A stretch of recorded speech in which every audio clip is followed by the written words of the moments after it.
Friends, welcome to my channel target with PK Chandra. Friends, ये मेरा दूसरा वीडियो है। आप लोग पहला वीडियो को काफ़ी प्यार दिए, काफ़ी सम्मान दिए और उससे उत्साहित होकर के मुझे और भी अच्छा वीडियो बनाने का आज बहुत ज़्यादा उत्साहित होकर आज वीडियो बना रहा हूँ। पिछले वीडियो में हम लोग 1773 का रेगुलेटिंग एक्ट पढ़े, उसकी पृष्ठभूमि को हम लोग समझ सके, क्या उसकी पृष्ठभूमि थी, क्यों लाया गया था। पूरा कॉन्सेप्ट क्लियर करने का पूरा प्रयास, हर संभव प्रयास मेरा रहा है और पूरा उम्मीद करता हूँ और आपका प्यार देखकर ये लग भी रहा है कि आपको समझ में आया। तो उसी प्रकार से इसकी पृष्ठभूमि भी हम लोग समझेंगे। 1784 का पिट्स इंडिया एक्ट जो है, इसकी पृष्ठभूमि पहले हम लोग समझेंगे।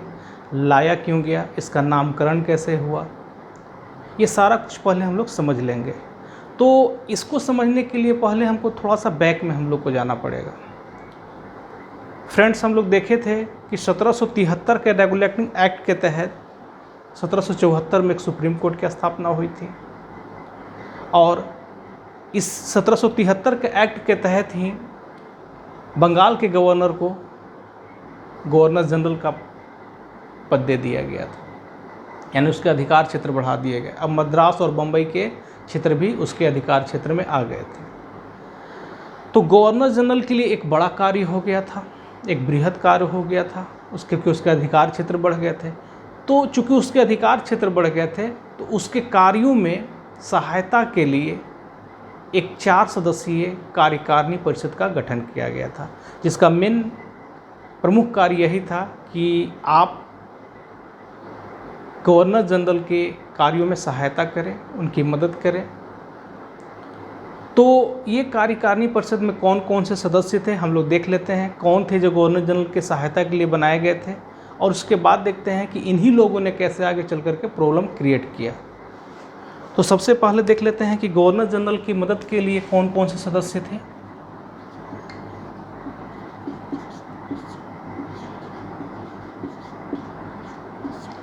गवर्नर जनरल की मदद के लिए हम लोग देख सकते हैं कि कुल 4 सदस्य थे। पहला जो था वो फ्रांसिस था,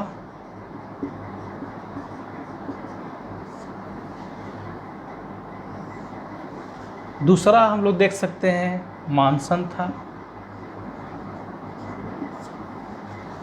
तीसरा देख सकते हैं हम लोग बारवेल था, और चौथा हम लोग देख सकते हैं क्लेवरिंग था।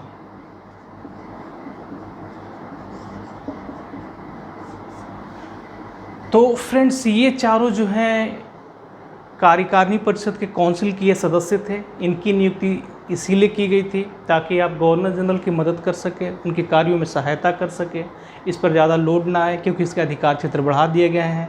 अब इसके अधिकार क्षेत्र काफ़ी ब्रॉड हो गए हैं, ये अकेले काम कर नहीं पाएगा, इसलिए आप इसकी सहायता करें। तो 4 सदस्य ये बनाया गया था। लेकिन जस्ट इसका इन लोगों ने जस्ट इसका उल्टा काम किया। बनाया तो गया था इनकी सहायता के लिए, गवर्नर जनरल की मदद के लिए, लेकिन ये ठीक इसके विपरीत कार्य किए। ये फ्रांसिस गुटबाजी करने लगा और गुटबाजी में शामिल कर लिया मानसन और क्लेवरिंग को भी, और शामिल करके ये एहसास दिलाने लगा गवर्नर जनरल को कि अगर आप हमारी बातों को नहीं मानेंगे या नज़रअंदाज करते हैं तो हम आपके कार्यों को करने ही नहीं देंगे। और गवर्नर जनरल को हर समय इसका एहसास दिलाता था। साथ ही साथ ये भी कहता था कि चूँकि हमारा बहुमत है, अगर आप हमारी बात नहीं मानेंगे तो हम ब्रिटिश पार्लियामेंट, ब्रिटिश सरकार को भी इससे अवगत करवाएंगे कि गवर्नर जनरल अच्छा काम नहीं कर पा रहे हैं। देन एक प्रेशर गवर्नर जनरल पे बना रहता था। हालांकि एक चीज़ हम लोग को ध्यान देना है यहाँ पे कि बारवेल जो है इस गुटबाजी से ये अलग था, ये इसमें शामिल नहीं था। बारवेल इसमें शामिल नहीं था, फ्रांसिस मानसन और क्लेवरिंग इसमें शामिल था।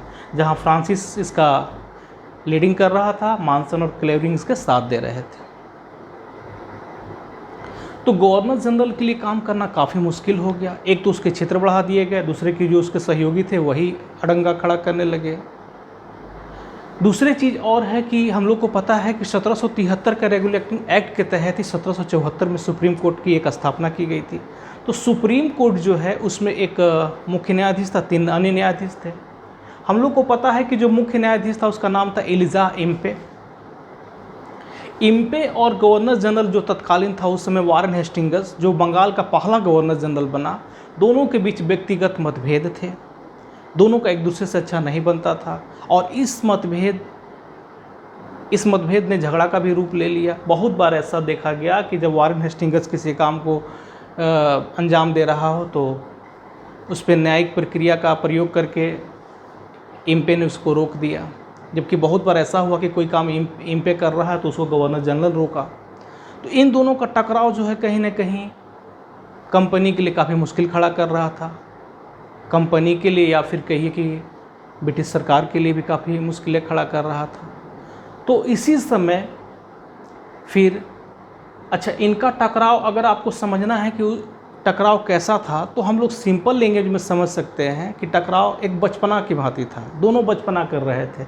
जैसे आज हम लोग देखते हैं, सुनने के लिए आता है कि यूएसए जो कि सुपर पावर है और उत्तरी कोरिया जिसका कहा जाता है कि बंद अर्थव्यवस्था वहाँ लागू है। बात बात पे वहाँ का जो हम लोग को पता है किम योंग जो है बात बात पे धमकी देता है, परमाणु बम छोड़ने की धमकी देता है, मना करने के बाद भी परमाणु परीक्षण करता है। तो हम लोग को कुछ दिन पहले ही ये सुनने के लिए आया था कि दोनों जब आपस में बहस कर रहे थे तो ये कहता है कि परमाणु बम का जो रिमोट है वो हमारे टेबल पे रहता है, कभी भी दबा सकते हैं, जबकि एक कहता है कि परमाणु बम का रिमोट तो हम पॉकेट में लेके घूम सकते हैं, घूमते हैं, हम भी इसको कभी भी कर सकते हैं। ये बचपना वाली लड़ाई चल रही थी। जैसे बचपन में खेल होता है कि हम तुम्हारा घरौंदा मिटका देंगे, तुम हमारा घरौंदा, ये इसी प्रकार का ये चल रहा था। बिल्कुल इसी प्रकार से आपस में झगड़ रहे थे, तू मैं कर रहे थे। और इससे क्या हो रहा था? इससे यही हो रहा था कि कार्य प्रभावित हो रहे थे। अधिकार क्षेत्र बढ़ गए लेकिन कार्य जितना होना चाहिए उतना हो नहीं पा रहा था। और दूसरी चीज़ ये भी था कि अंतर्राष्ट्रीय पृष्ठभूमि भी इस प्रकार की उस समय बन रही थी कि जिसमें कि सरकार को ध्यान देना ही था, क्योंकि इसके हाथ से, ब्रिटिश सरकार के हाथ से बड़े बड़े कॉलोनी छीन गए थे, जिसमें से एक था यूएसए का कॉलोनी। यूएसए हम लोग को पता है कि वही फ्रीडम पा चुका था। तो कहीं ना कहीं जो है अब इसके लिए भारत की कॉलोनी ब्रिटिश सरकार के लिए काफ़ी मायने रखता था, इसलिए सारा ध्यान उसका इधर ही था और वो चाहता था कि किसी भी परिस्थिति में भारत की कॉलोनी हमारे हाथ से ना निकले। जो भी कमजोरियां हैं उसको समझेंगे, क्या कमजोरी रहा है उसको दूर करेंगे। तो तत्कालीन जो उस समय के प्रधानमंत्री थे जिनका नाम था विलियम पिट्स के नेतृत्व में एक कमेटी बनाया गया और इस कमेटी में जो 2 प्रमुख व्यक्ति थे उनको ये जिम्मेवारी दिया गया। उस व्यक्ति का नाम था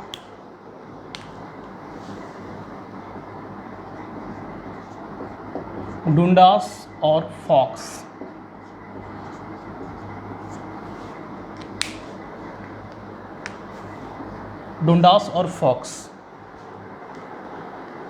तो डुंडास और फॉक्स जो कि एक अच्छा राजनीतिज्ञ माने जाते थे, राजनीति की अच्छी खासी नॉलेज थी इनको, तो इन्हीं के नेतृत्व में विलियम पिट्स ने कमेटी बनाया और कहा कि पता कीजिए आखिर कौन गलत है कौन सही है और आखिर विवाद का कारण है क्या, क्यों झगड़ रहे हैं ये। गवर्नर जनरल और उसके कार्यकारिणी परिषद आपस में झगड़ रहे हैं, फिर गवर्नर जनरल और सुप्रीम कोर्ट के जो चीफ जस्टिस है वो आपस में झगड़ रहे हैं, तो फिर कैसे चलेगा ये कॉलोनी। आखिर में कहीं ना कहीं फिर इसका भारतीय फ़ायदा उठाएंगे। अंग्रेज़ समझ गए कि जिस प्रकार से भारतीयों की लड़ाई का, आपसी लड़ाई का फ़ायदा हम लोग उठा करके वहाँ कॉलोनी स्थापित किए हैं, वहाँ के राजाओं में जो आपसी मतभेद था उसका फ़ायदा उठा करके हम उसको अपना साम्राज्य में शामिल कर चुके हैं, वही गलती अगर हमारे ही लोग करने लगे, आपस में झगड़ने लगे, तो ये वो समय भी आ जाएगा जब भारत भी स्वतंत्र हो जाएगा। तो कहीं ना कहीं ये डर के मारे इन लोग एक कमेटी बनाए, डुंडास और फॉक्स को इसका अथी दिए जांच करने के लिए कि पता कीजिए क्या है। तो इन लोग जो रिपोर्ट दिए उस रिपोर्ट में इन लोगों ने यही बताया कि सर जो 1773 का रेगुलेटिंग एक्ट था वो कहीं ना कहीं जल्दीबाजी में लाया गया था और जिसका परिणाम ही है कि ये झगड़ा हो रहा है, क्योंकि उसमें ना तो गवर्नर जनरल के अधिकार क्षेत्र बताए गए, ना तो सुप्रीम कोर्ट के अधिकार क्षेत्र निर्धारित किए गए, ना तो काउंसिल परिषद के अधिकार क्षेत्र निर्धारित किए गए। बता दिए कि आप इसके सहयोगी होंगे, लेकिन कहाँ तक सहयोगी होंगे, आपका अधिकार कितना होगा, आप कितना पावर रखते, ये सारा कुछ यानी पावर शेयरिंग नहीं किया गया, जिसके चलते ये सब आपस में झगड़ रहे हैं। इन्हीं के रिपोर्ट पर पिट्स इंडिया एक्ट का प्रावधान किया गया। तो सबसे पहले हम लोगों को ये देख लेना होगा कि उस समय पिट्स इंडिया एक्ट लाने के लिए क्या उत्तरदायी कारक थे, कैसी परिस्थितियां थी जिसके कारण बाद में पिट्स इंडिया एक्ट लाना पड़ा। एक चीज़ आपको और बताना चाहेंगे कि 1781 में एक एक्ट और लाया गया था, जिसके तहत ये पता करने का कोशिश किया गया था कि इन दोनों के बीच जो झगड़ा है या जो भी मामला है उसको कैसे सुलझाया जा सके। उसका नाम दिया गया था 1781 का सेटलमेंट एक्ट। तो उसमें यही कहा गया था कि यही अधिकार क्षेत्र की ही बात बताया गया था कि दोनों का अधिकार क्षेत्र निर्धारित नहीं है कि कौन कितना काम कर सकता है, कितना सहयोग कर सकता है या फिर उसका अधिकार क्या है। तो 1781 में जो सेटलमेंट एक्ट लाया गया था, ये भी कहा, अपनी रिपोर्ट में कहा था कि इसका दो ही कारण है। प्रमुख कारण जो बताया था, प्रमुख कारण में यह कहा था कि अधिकार क्षेत्र का जो है सो अधिकार क्षेत्र का निर्धारित न होना,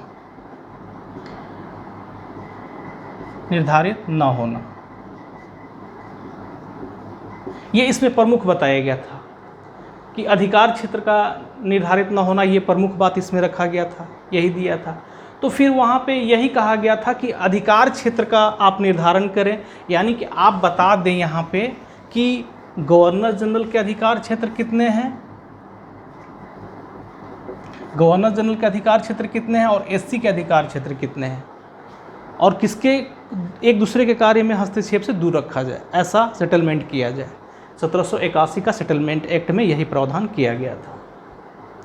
लेकिन चूंकि ये छोटा स्तर पे सुधार की बात कर रहा था, मेन प्रशासनिक स्तर पे जो सुधार की बात थी उस पर ये चर्चा ही नहीं किया, तो कहीं ना कहीं सेटलमेंट एक्ट से ये मामला सुलझ नहीं पाया।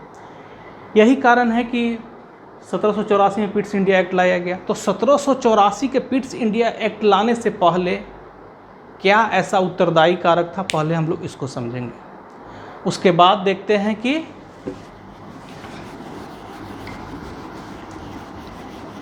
तो हम लोग इसको देखेंगे पहले कि 1784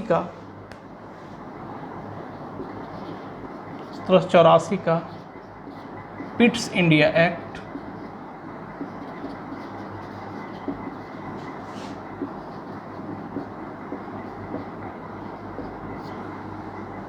लाने से पहले उत्तरदायी कारक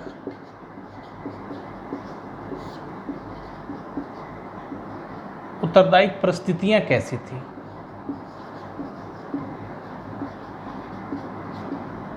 परिस्थितियां कैसी थी। उसके बाद फिर हम लोग देखेंगे इसको, परिस्थितियां कैसी थी, परिस्थितियां क्या थी,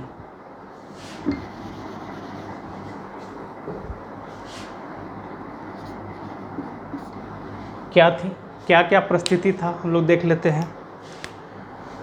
तो सबसे पहले तो इसको इसलिए परिस्थितियां ये था कि 1773 का रेगुलेटिंग एक्ट, 1773 का रेगुलेटिंग एक्ट की कमियों को दूर करना,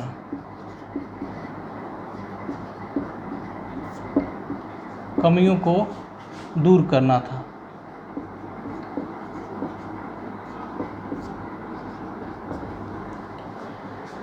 दूसरा जो था, गवर्नर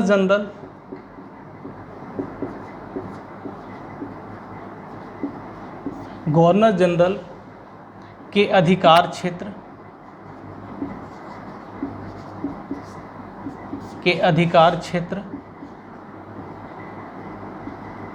को तय करना या उससे विस्तृत करना था।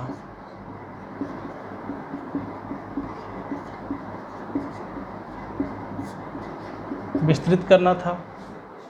फिर देखते हैं क्या था। और प्रशासनिक व्यवस्था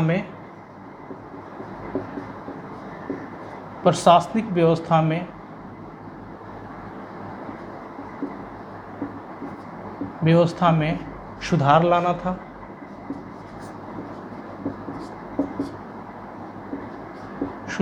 था। और चौथा जो सबसे महत्वपूर्ण बात था, कंपनी पर यानी कि ईस्ट इंडिया कंपनी पर ब्रिटिश सरकार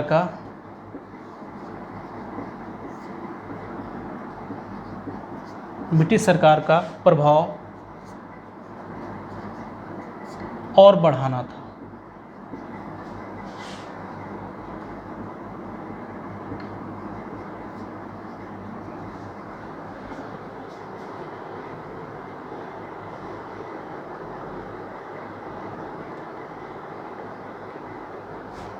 यहाँ पे लाने के उत्तरदायी कारक होगा।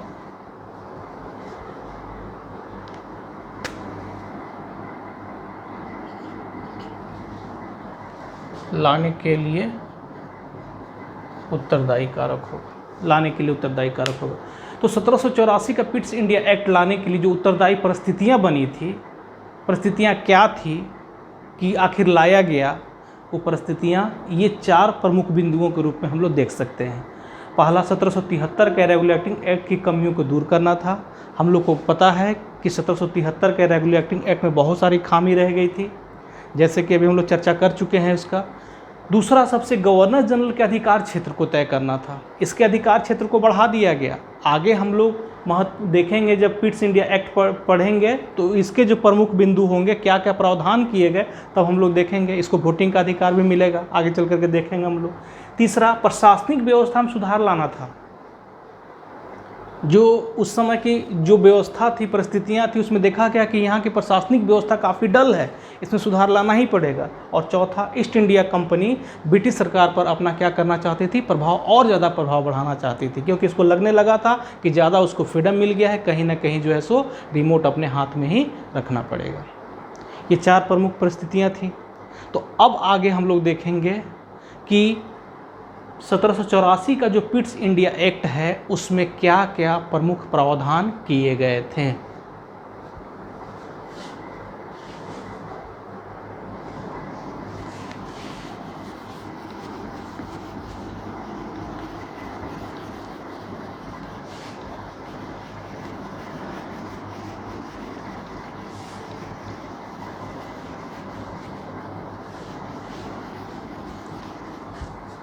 तो हम लोग देख लेते हैं कि 1784 का पिट्स इंडिया एक्ट के तहत जो प्रावधान किए गए थे, जो प्रमुख बिंदु शामिल किए गए, जो सुधार किए गए, उसको देखना हम लोग को। प्रावधान क्या क्या इसके तहत प्रावधान किए गए, ये अब हम लोग को इसके तहत हम लोग प्रावधान को देखेंगे हम लोग। तो हम लोग देखते हैं कि क्या क्या प्रावधान किए गए थे। जो सबसे पहला प्रावधान था, जो काफ़ी महत्वपूर्ण भी था, इसमें ये प्रावधान किया गया था कि इंग्लैंड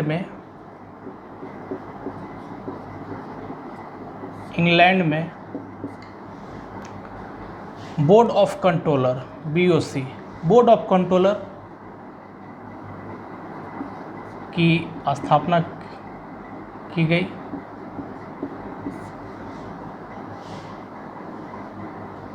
बोर्ड ऑफ कंट्रोलर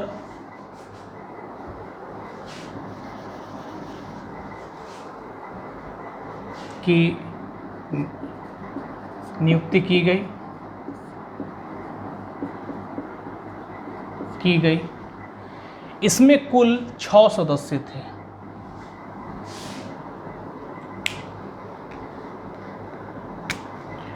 इसमें कुल 6 सदस्य थे।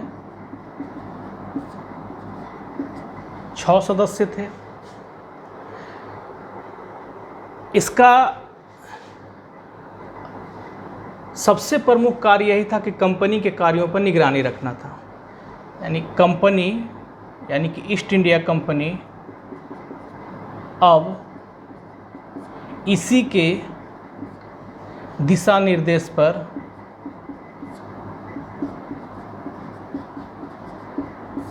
पर काम करेगी।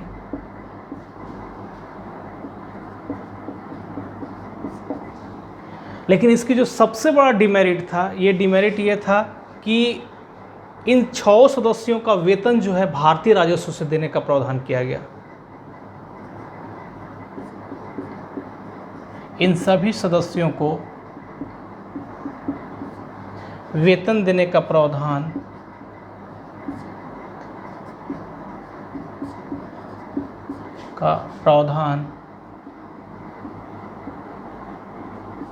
भारतीय राजस्व से किया गया।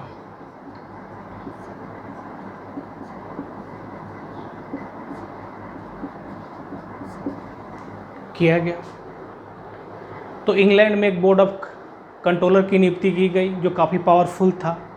अब यहाँ हम लोग को देखना होगा कि इसकी नियुक्ति के बाद किस प्रकार के पावर बनता है, किस प्रकार से ये गवर्नर जनरल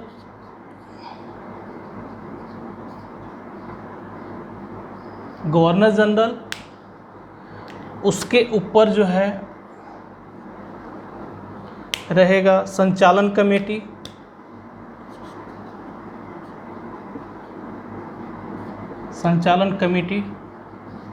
याद रखिएगा, ये संचालन कमेटी में जो पावर्स, जो शेयर होल्डर्स होते थे, जो कंपनी में अपना पैसा लगाते थे, बड़े बड़े शेयर होल्डर होते थे, वही इसको चलाते थे, वही थे संचालन कमेटी। फिर देखते हैं इसके ऊपर जो था, इसके ऊपर हो गया, ये जो नियुक्ति किया गया था बोर्ड ऑफ कंट्रोलर, BOC हो गया। और इसके सबसे ऊपर जो होगा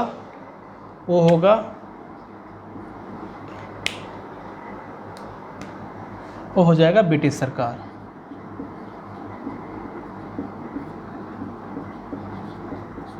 सबसे ऊपर ब्रिटिश सरकार। यानी इस प्रकार से अब पावर जो है सो बढ़ गया। ये अपने कार्यों के बारे में इसके प्रति उत्तरदायी था, ये अपने कार्यों के लिए इसके प्रति उत्तरदायी था, ये अपने कार्यों के लिए इसके प्रति उत्तरदायी था। यानी कि सबसे बड़ा पावरफुल ब्रिटिश सरकार था, बॉस यही था। और इसको रिपोर्ट कौन करता? BOC करता। तो इसकी नियुक्ति के बाद ये हम लोग देख सकते हैं किस प्रकार से पावर बढ़ा। अब आगे देखते हैं हम लोग।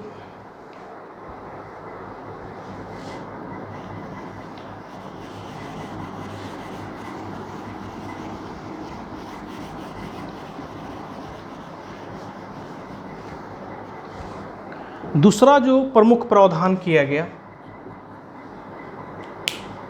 काउंसिल यानी परिषद,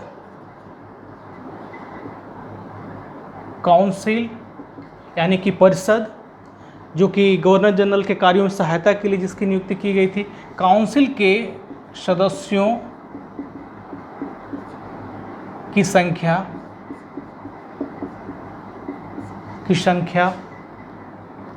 4 से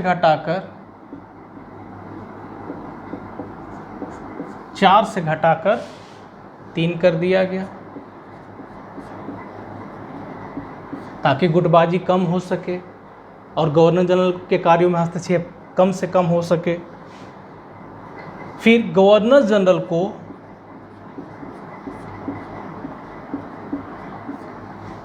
वोटिंग का अधिकार दिया गया। वोटिंग किस में? किसी भी चीज़ पर अगर कार्य हो रहा है, कोई योजना बन रहा है, तो उसमें वोटिंग के लिए गवर्नर जनरल को वोटिंग का अधिकार मिला।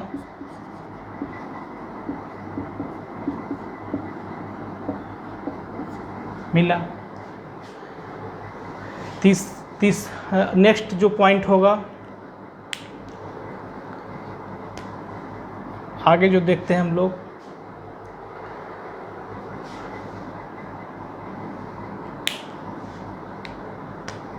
कार्यों को मुख्य रूप से दो भागों में बांटा गया।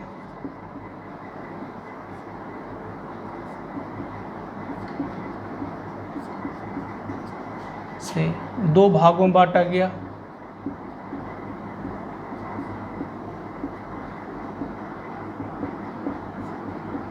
गया। एक बोर्ड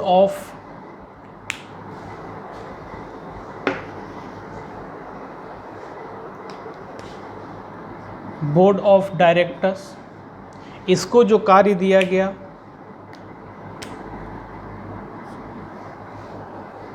बोर्ड ऑफ डायरेक्टर्स, और एक था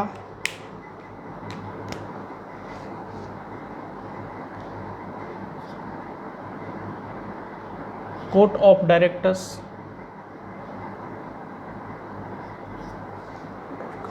बोर्ड ऑफ कंट्रोलर था, ये बीओसी था। ये बीओसी बोर्ड ऑफ कंट्रोलर और कोर्ट ऑफ डायरेक्टर्स। देखते हैं दोनों को क्या क्या काम सौंपा गया था। तो जहां बोर्ड ऑफ कंट्रोलर, उसको दिया गया कि आप राजनीतिक मामलों की देखभाल करें।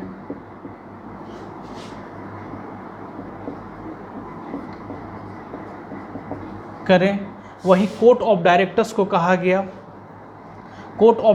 कहा गया कि आप जो हैं व्यापारिक मामलों की देखभाल करें।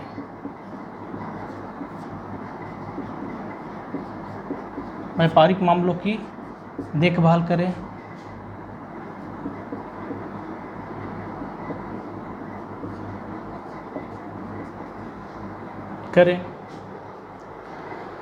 और जो प्रमुख प्रावधान किए गए उसको भी हम लोग देखते हैं कि क्या क्या और किया गया। अब गवर्नर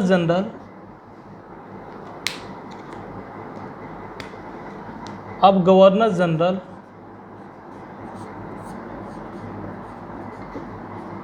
बिना ब्रिटिश क्राउन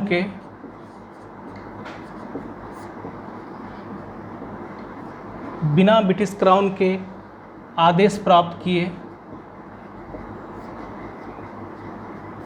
प्राप्त किए भारत के किसी भी राजा के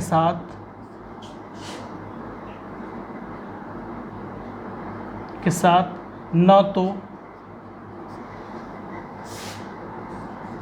युद्ध कर सकता था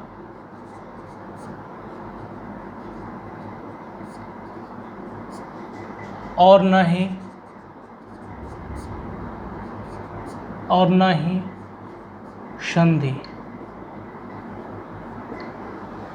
संधि।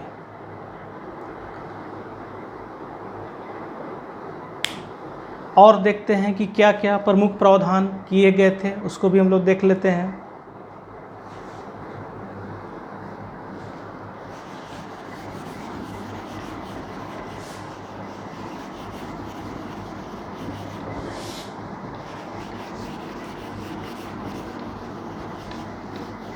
फिर देखते हैं कलकत्ता में जो सुप्रीम कोर्ट की स्थापना हुई थी 1774 में। अब कहा गया कि कलकत्ता में जो सुप्रीम कोर्ट है, सीधे लिखते हैं एससी, जो एससी है यानी सुप्रीम कोर्ट जो है, सुप्रीम कोर्ट जो कहाँ है, कलकत्ता में, केवल ब्रिटिश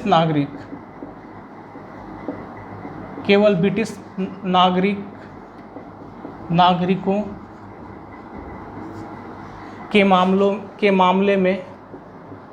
के मामलों में ही सुनवाई कर सकती है।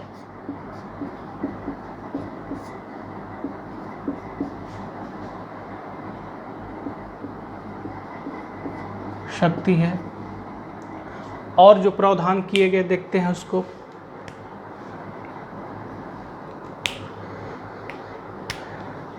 मद्रास तथा बम्बई को अब पूर्ण रूप से बंगाल के अधीन कर दिया गया, के अधिकार क्षेत्र में ला दिया गया।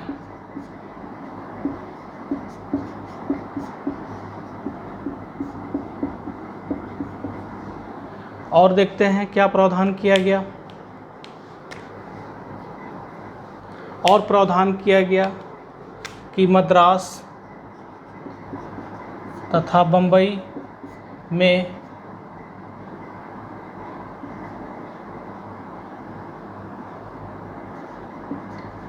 में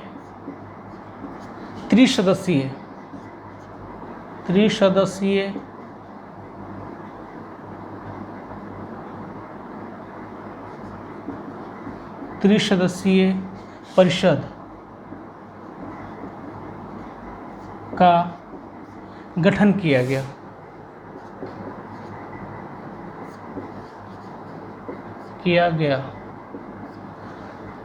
और देखते हैं क्या प्रावधान किया गया।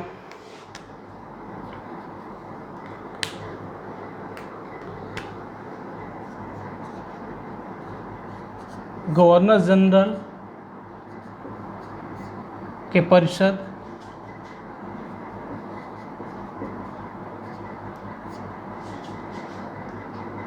तथा बम्बई और मद्रास के परिषद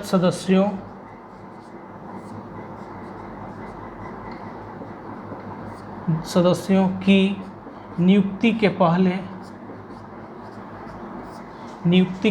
पहले ब्रिटिश क्राउन का सहमति लेना अनिवार्य कर दिया गया। सहमति लेना अनिवार्य कर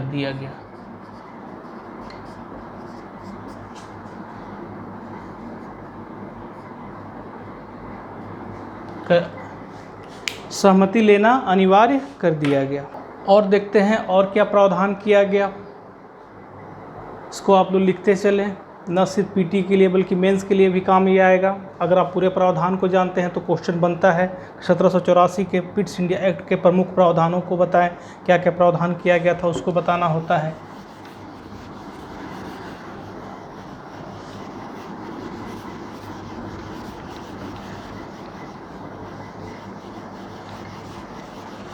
और देख लेते हैं क्या क्या प्रावधान किए गए थे। और जो प्रावधान किया गया था वो देख लेते हैं क्या क्या था। अगला प्रावधान ये किया गया था कि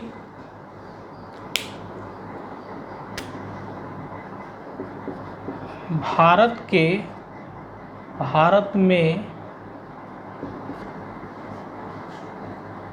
सभी प्रकार की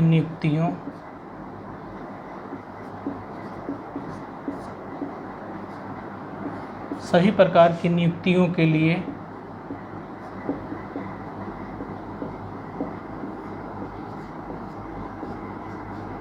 लिए कोर्ट ऑफ डायरेक्टर्स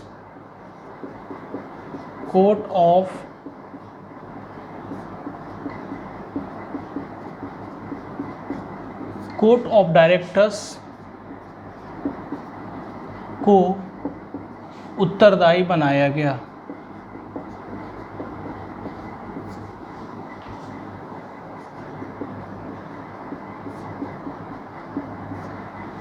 और जो एक सबसे और महत्वपूर्ण बात जो शामिल था, इसी एक्ट के तहत यह प्रावधान किया गया कि ईस्ट इंडिया कंपनी के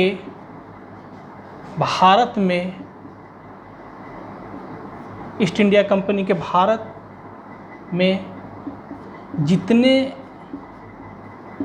प्रांतों पर अधिकार है अधिकार है वह अब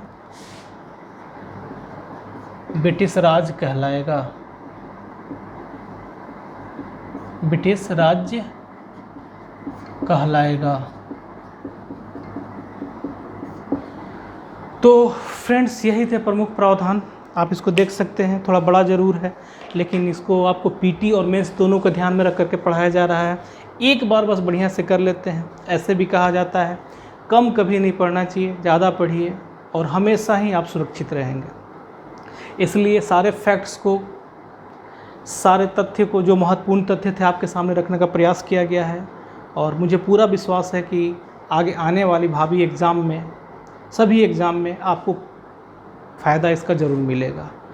कम मत पढ़िए, अच्छा से पढ़िए, ज़्यादा पढ़िए, कोई नुकसान नहीं है। और एक टॉपिक को जब भी पढ़िए तो उसको फिर कभी दोबारा पढ़ने का ज़रूरत न पड़े, ऐसा पढ़ाई किया जाना चाहिए। ठीक है फ्रेंड्स, जिस प्रकार से आपने पहला वीडियो को प्यार दिया है, इस वीडियो को ही पूरा प्यार और सम्मान दीजिएगा, मुझे पूरा ऐसा भरोसा है।